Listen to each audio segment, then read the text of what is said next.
Hello అందరికీ, దేశీ రుచులకు స్వాగతం. ఈరోజు మనము గోంగూర మటన్ ఎలా చేయాలో చూద్దామా.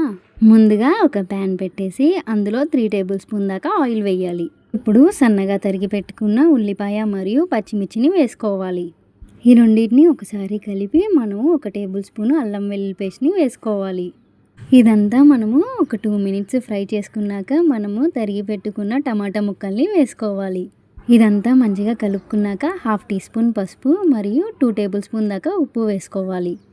ఇలా ఒక 5 మినిట్స్ టమాటా ముక్కల్ని ఉడికించుకున్నాక మనం ముందుగా ఉప్పు మరియు పసుపుతో కడిగి పెట్టుకున్న మటన్ని వేసుకోవాలి. ఇదంతా మంచిగా కలుపుకొని ఒక 10 మినిట్స్ మటన్లో నీరంతా ఎగిరిపోయేదాకా మనం ఉడికించుకోవాలి. ఇప్పుడు ఇందులో 2 టేబుల్ స్పూన్ దాకా కారాన్ని వేసుకోవాలి. కారం అనేది కాస్త ఎక్కువగానే పడుతుంది, గోంగూర పులుపు ఉంటుంది కాబట్టి. ఇందులో కాస్తంత వాటర్ వేసి మనం ఒక 30 నిమిషాల దాకా ఉడికించుకోవాలి. 30 నిమిషాల తర్వాత నూనె అనేది పైకి తేలుతున్నప్పుడు మూత తీసి మనము గోంగూరని వేసుకోవాలి. ఇదంతా మరలా ఒకసారి కలుపుకొని మనము 20 నిమిషాల దాకా ఉడికించుకోవాలి. ఉప్పు కాస్త సరిపోకపోతే మరలా నేను ఒక 2 టేబుల్ స్పూన్ వేసుకున్నాను, మీరు తగినట్టుగా వేసుకోండి. 20 నిమిషాల తర్వాత కాస్తంత గరం మసాలా మరియు కొత్తిమీర తరుగుని వేసుకుంటే ఎంతో టేస్టీ అయిన గోంగూర మటన్ అనేది రెడీ అవుతుంది.